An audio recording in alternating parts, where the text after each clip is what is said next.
Saludos, bienvenidos. Es lunes 27 de junio. Comenzamos hablándoles del atentado en el que 2 militares españoles murieron y otros 3 resultaron heridos al explosionar un artefacto al paso del vehículo blindado en el que viajaban en la localidad afgana de Cala Innao. La ministra de Defensa ha viajado ya al país y se espera que en las próximas horas se repatrien los cuerpos de los militares. Por otro lado, el ministro de Fomento, José Blanco, ha asegurado que el gobierno hará que se cumpla la ley al referirse a la polémica por la retirada de símbolos como es el retrato del rey en el Ayuntamiento de San Sebastián. Enseguida les hablamos de estos y de otros asuntos, antes como cada día las portadas de los periódicos. Comenzamos por el diario El Mundo. 2 militares muertos en la ofensiva talibán contra España. Un atentado similar al que hace 8 días cuesta la vida a un sargento y a una soldado en un blindado que exportaba los aledaños de la ruta Litium. En la fotografía de portada, Neiret Pineda, la soldado caída en Afganistán durante un desfile militar. A la derecha, Carmen Chacón, antes de comparecer ayer. Y continuamos con los titulares más destacados por El Mundo. Rubalcaba planea reducir hasta 40.000 soldados para ahorrar. Afectaría al personal de tropa y marinería, 83.000 personas, pero no a los suboficiales y oficiales. Sería un guiño a la izquierda, aunque Defensa afirma que la plantilla está ya muy ajustada. Y la Junta pone a un ex alto cargo en otro puesto para el que carece de titulación. Es otro de los titulares del día. Y 3 muertos y 2 intoxicados en un incendio en Vélez, en Málaga. Además, pinta Goraeta en un furgón policial y 40 personas intentan evitar su detención. Y vamos ya con los titulares más destacados del país. La peor ofensiva talibán contra la misión española causa 2 muertos. Un sargento, Argudín, y la soldada Pineda fallecen al estallar un potente artefacto al paso de su blindado. Chacón ha dicho es la etapa de mayor riesgo. Y en fotografía de portada lo vemos, Alonso segundo en Valencia.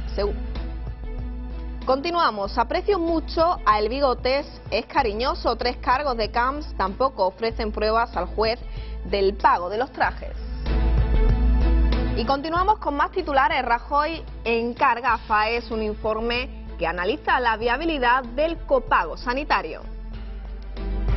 Y desde Andalucía dará 400 euros al mes a los parados que retomen los estudios. Además, miles de jóvenes marchan contra la reforma del rey de Marruecos. Y vamos ya con los titulares más destacados de La Razón. Mueren 2 soldados días después de que Defensa negara refuerzos. España se desangra en Afganistán, así lo titula La Razón. Y en fotografía de portada, los últimos héroes. El sargento Manuel Argudín, a la derecha de Gijón, estaba casado y tenía 2 hijos menores de edad. Y la soldado Neiret Pineda, en la imagen durante su desfile, natural de Colombia, es la segunda mujer de nuestro ejército muerta en una misión en el extranjero. Y otro de los titulares más destacados por La Razón. ETA prepara un comunicado para contentar a los que dejan hacer Bildu. Además, el brasileño José Granizo da Silva se impone a Moratinos en la dirección de la FAO. Y vamos ya con los titulares más destacados de ABC, que abre con su fotografía de portada. Afganistán, la guerra más dura. La bomba talibán de más de 20 kilos mata a 2 soldados españoles que patrullaban en un blindado. Linz. Ya han muerto 96 militares en el conflicto afgano. Y otro de los titulares, Moratinos derrotado en la FAO tras vender su candidatura en 90 países. En deportes, Alonso se reencuentra en Valencia con el podio. Además, en fútbol, el River baja a segunda después de 120 años. Y continuamos ahora con los titulares más destacados en nuestro sumario. Las primeras investigaciones del atentado de Afganistán apuntan a que se cometió con mayor carga de explosivos utilizada hasta ahora contra las tropas españolas, superior a los 20 kilogramos del registrado la semana pasada. El ministro de Fomento, José Blanco, ha asegurado que el gobierno hará que se cumpla la ley al referirse a la polémica por la retirada de símbolos por parte de Bildu y también por querer retirar los escoltas de los ayuntamientos. Y la ola de calor de este fin de semana se ha dejado sentir por toda España. En algunas localidades se han superado los 20 grados centígrados. Hoy siguen en alerta algunas comunidades autónomas, aunque mañana compensará a remitir. Y las calles de Vigo se han convertido en una sala de exposiciones urbanas donde los artistas exhiben instalaciones de gran formato de este festival. Una cita la próxima semana que arrancará con el aparatado musical de conciertos.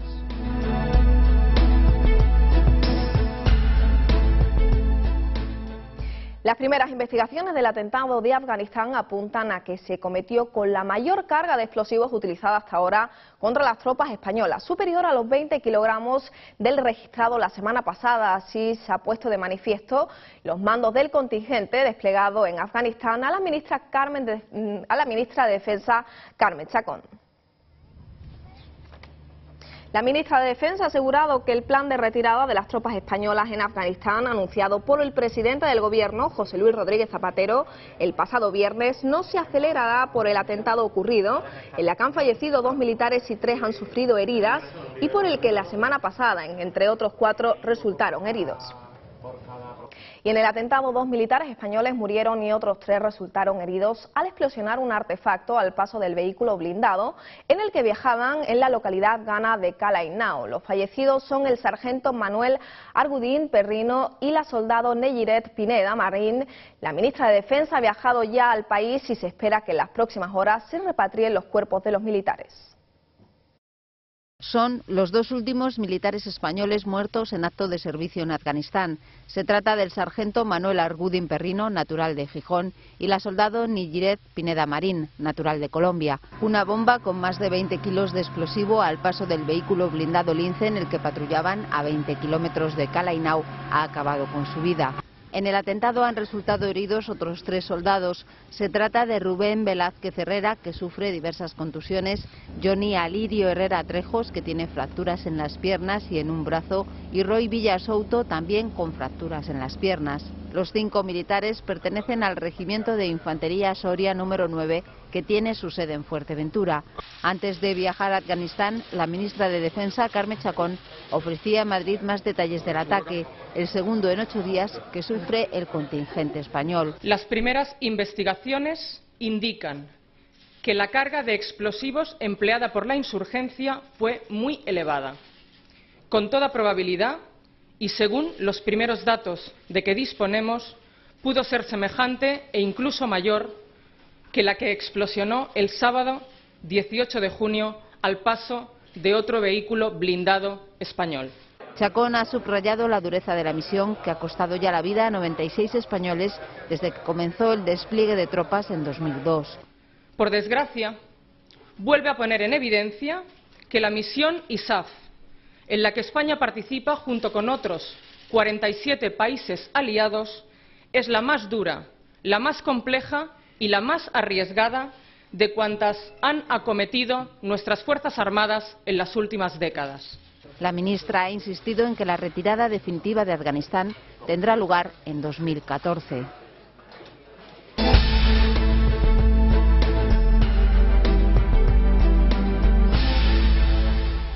Se lo hemos anunciado al comienzo del informativo. El ministro de Fomento, José Blanco, ha asegurado que el Gobierno hará que se cumpla la ley al referirse a la polémica por la retirada de símbolos como el retrato del rey en el Ayuntamiento de San Sebastián. Las leyes están para ser cumplidas y desde luego el Gobierno de España obligará a que se cumpla la ley, ha asegurado en declaraciones a los periodistas.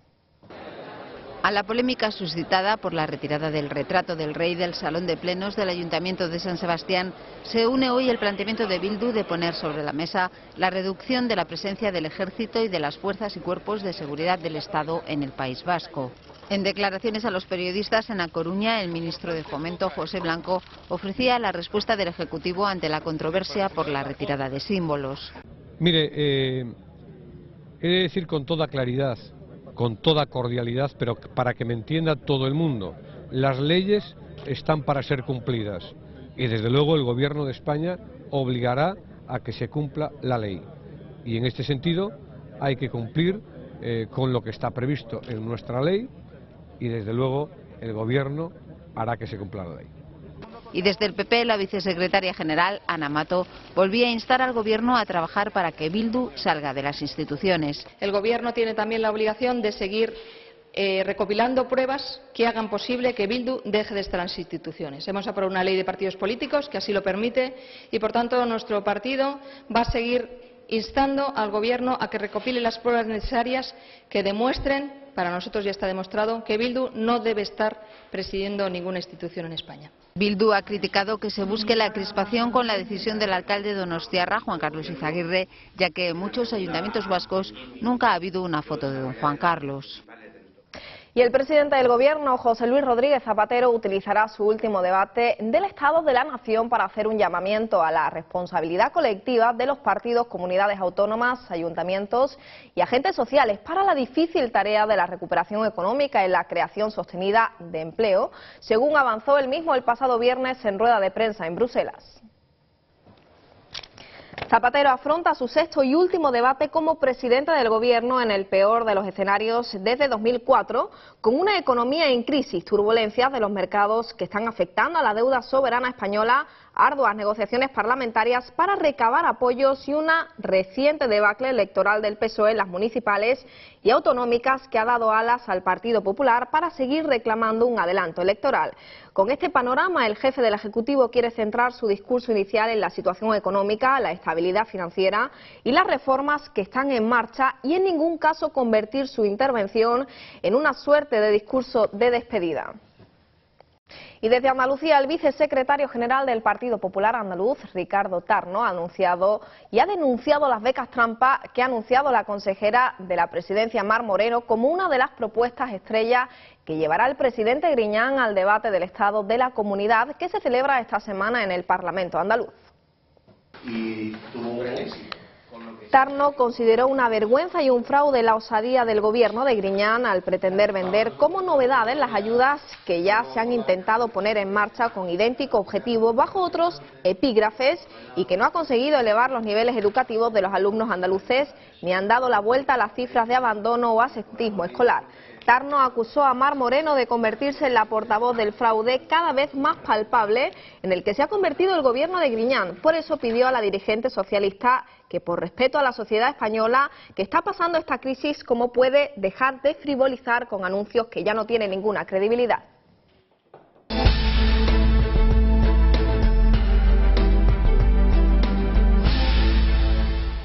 Y las pernoctaciones en establecimientos hoteleros se situaron en mayo en el 24,6 millones, lo que supone una subida del 1,6% con respecto al mismo mes del año anterior, según datos difundidos por el Instituto Nacional de Estadística. Los hoteles españoles registraron 24,6 millones de pernoctaciones en mayo.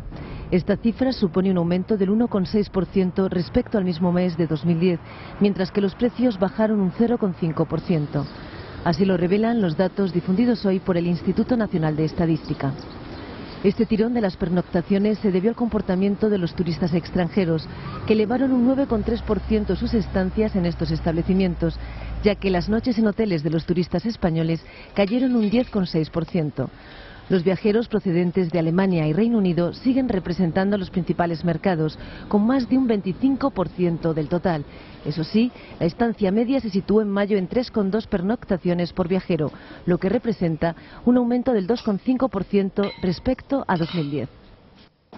Y los expertos han dicho que previsiblemente el número de consumidores extranjeros va a aumentar en este año, por lo que las expectativas en las rebajas deben ser racionalmente positivas de cara al mes de julio y agosto con respecto al consumo. El presidente de la Confederación Española de Comercio ha augurado un periodo de rebajas positivo tras una temporada tranquila y a la baja. El periodo de rebaja será racionalmente positivo, así lo ha asegurado desde Huelva el presidente de la Confederación Española de Comercio, Manuel García Izquierdo. El representante de la entidad se ha mostrado confiado en que tras una temporada tranquila y baja, por no llamarla de otra forma, augura un mes de julio bastante activo. Los expertos señalan a su vez que previsiblemente el número de consumidores extranjeros va a aumentar este año, por lo que las expectativas en rebajas deben ser racionalmente positivas de cara al mes de julio y agosto respecto al consumo. Por otro lado, García Izquierdo ha lamentado que algunas franquicias hayan empezado a hacer ofertas, destacando a su vez aquellos comercios que respetan el periodo de rebajas que marca nuestra ley de comercio exterior.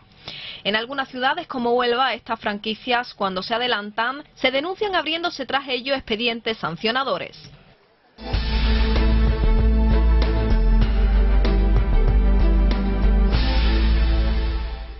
Los 4 dirigentes de Khmer Rojo que aún viven comenzaron a ser juzgados por los crímenes cometidos por la organización maoísta hace más de 3 décadas en Camboya, donde causaron la muerte de cerca de 2 millones de personas. Los 3 hombres y la mujer formaron parte de la cúpula y se enfrentan a las acusaciones de crímenes contra la humanidad.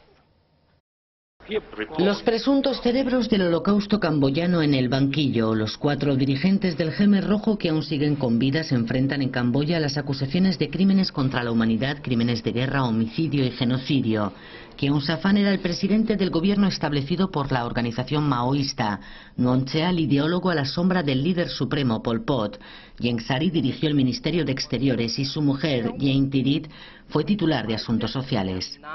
Los 4 han negado los cargos que se les imputan. 2 de ellos han abandonado la sala descontentos con el Tribunal Internacional creado hace 5 años por la ONU para rendir justicia a las víctimas. Cerca de 2 millones de personas perdieron la vida en los 4 años que duró el brutal régimen camboyano, centrado en la exaltación del campesinado y del nacionalismo. 36 años después, mientras sus dirigentes responden ante la justicia, miles de miembros del Khmer Rojo viven en libertad, mezclados con aquellos que lograron sobrevivir a su delirante proyecto político. Y la sombra del activista chino Ai Weiwei, liberado esta semana por Pekín tras meses en prisión, plantea sobre la visita a Alemania del primer ministro de China, que desembarca hoy en Berlín con una comitiva de 13 ministros. La situación del controvertido artista y de otros activistas del país asiático desvela la falta de respeto por los derechos humanos. Son las únicas protestas que el primer ministro chino ha escuchado en la etapa británica de su gira europea. La de un grupo de manifestantes que criticaban frente al hotel londinense de Wenjibao la política poco respetuosa de Pekín con los derechos humanos. Oficialmente, por ahora, el gobierno de David Cameron no ha sacado el tema. Quien sí lo hará será el ministro de Exteriores alemán. Westerwelle ha confirmado que abordará ese asunto con el primer ministro chino cuando llegue esta tarde a Berlín. La liberación del activista Hu Jia ayer, tras 3 años y medio encarcelado, se interpreta como un guiño a Europa. El presidente del Parlamento Europeo celebra su puesta en libertad. Un hombre así debería ser premiado, no encarcelado, decía. Hu Jia está libre, pero su casa está vigilada por policías y no puede entrevistarse con la prensa, al igual que el otro activista liberado la semana pasada, Ai Weiwei, que para salir de prisión ha debido firmar un contrato que le prohíbe comentar su situación durante un año. Y la ola de calor de este fin de semana se ha dejado sentir por toda España. En algunas localidades se han superado los 40 grados centígrados. Hoy siguen alerta algunas comunidades autónomas, aunque mañana comenzará a remitir.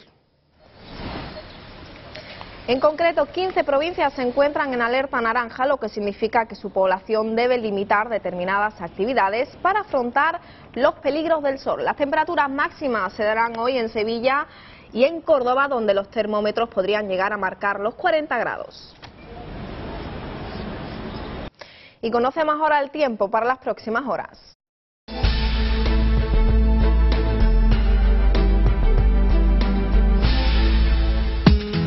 Ante la ola de calor, Protección Civil recomienda que las personas permanezcan en interiores el mayor tiempo posible y límite de exposición solar. Además deben beber frecuentes líquidos. Por tanto, lo que vemos son cielos despejados y mucho calor. Se darán en Sevilla y en Córdoba, donde los termómetros podrían llegar a marcar los 40 grados, mientras que en Badajoz, Granada, Zamora, Salamanca, Ourense alcanzarán los 39 grados. Un total de 30 provincias, fundamentalmente en el sur y este peninsular, tiene previsto superar los 35 grados. Nuevos artistas, nuevas concepciones de arte diferente. Una exposición que, como indica su nombre, no tiene aditivos ni añadidos. Les invitamos sin colorantes ni conservantes. La exposición de artistas femeninas sin conservantes ni colorantes llega a la Sala Rivadavia. Desde mañana viernes y hasta el próximo 22 de julio se podrá contemplar el talento de nueve artistas, en su mayoría andaluzas, apasionadas e ilusionadas con su trabajo, en la que cada una presenta concepciones muy distintas de las artes. Fotografía, vídeo, pintura o collage. Un total de 24 piezas componen esta muestra, que abarca todas las técnicas posibles. Patri Díez nos muestra fotografías que recogen su identidad, retazos de su vida. Dos posiciones distintas pero llenas del máximo carácter artístico nos ofrece Asunción Lozano, una artista multidisciplinar que con la fotografía primero y con los recursos visuales y la idea después marcan una obra donde se conjugan varios sistemas de una misma realidad visual. Julie Rivera se interesa por aspectos de la vida urbana, de las experiencias que acontecen en las grandes urbes, de sus espacios existenciales y de su abierta problemática. Una exposición aderezada con todos los ingredientes de un arte abierto, donde se encuentran todas las circunstancias que animan el arte contemporáneo.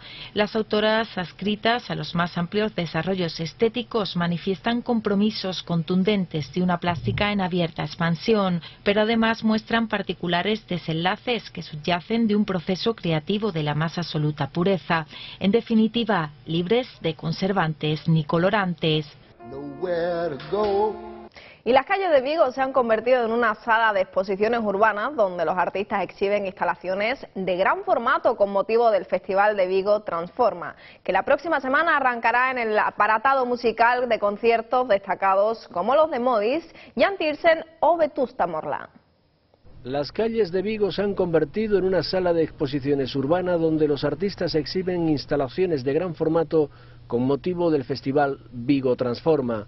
Una de las obras más llamativas son las instalaciones Amplificador de Secretos de los gallegos Julio Lago y Roberto Braña, que el año pasado sorprendieron con una silla gigante en Moaña.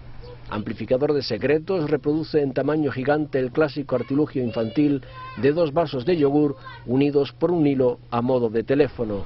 Uno de sus autores, Julio Lago, explica a EFE la intención de la instalación. La época que más medios tenemos para la información y para la comunicación, y sin embargo nuestra sensación desde dentro es que todo eso se está invirtiendo y parece que cuantos más medios hay, menos nos estamos entendiendo, ¿no? Entonces queremos recuperar pues eso, la comunicación más primitiva y más cercana de tú a tú, ¿no? Por otro lado, el macrófono de Chiu Lunguina, de 9 metros de longitud, que lo convierte probablemente en el más grande del mundo, según su autor, se circunscribe en el proyecto Sonosferas, que recorre las ciudades en busca de un sonido propio que defina su carácter acústico. Volver a ser nómadas, volver a escuchar, sino poner en valor sonidos que están en peligro de extinción, el propio patrimonio sonoro, e instar a los gobiernos y a las instituciones a que empiecen a almacenar sonido. Longuina, que ya ha paseado su macrófono por Roma, México y algunas ciudades de Estonia, además de España, trata de poner en valor el sonido, llamar la atención sobre la jerarquía de los sonidos y el predominio de los ojos sobre las orejas. Hola, pues mira, aquí escuchándote. Sí, ¿y tú? Muy bien. Y hasta aquí la información por el momento. Recuerden que podrán seguir informados en nuestras siguientes ediciones. Disfruten y tengan mucho cuidado con el calor. Hasta mañana.